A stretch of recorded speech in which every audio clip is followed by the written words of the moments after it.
For thousands of years, the goddess of the moon has protected humanity's night skies, for it is the only barrier that separates the human realm from the demon realm. But slowly, more and more monsters started to come through. Within a few years, the monsters had made nests in the mountain ranges of the lands and started to repopulate.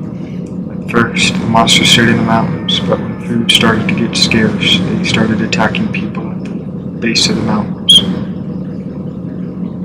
By a decade later, the villagers at the base of the mountains was their main source of food, consuming anything they could eat. After a while, the villagers gave up on believing in the moon goddess, and now the goddess was only brought up in stories at night to keep the children from being scared to go outside.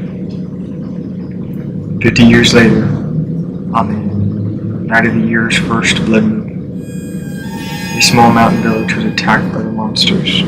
The elders and everyone but a few brave men barricaded themselves inside an old temple that once was used to worship the moon goddess. With the doors shut and barricaded, the villagers waited and waited and waited for the monsters to come, but they had not, and soon they thought that the monsters had just left them alone. As the villagers started to remove the barricade, they heard a loud scratching noise and stopped moving for a long moment. Then the monsters broke down the doors.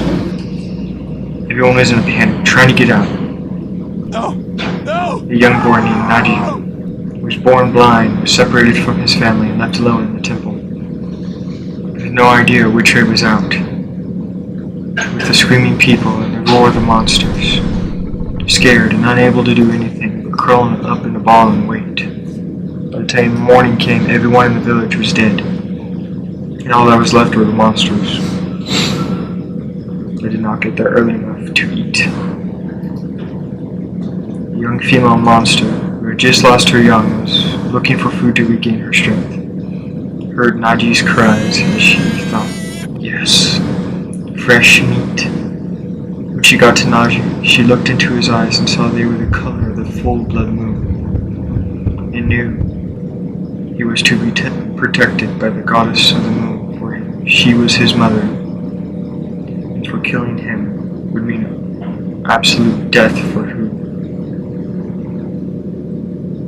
and would bring down the wrath of the goddess upon her kind.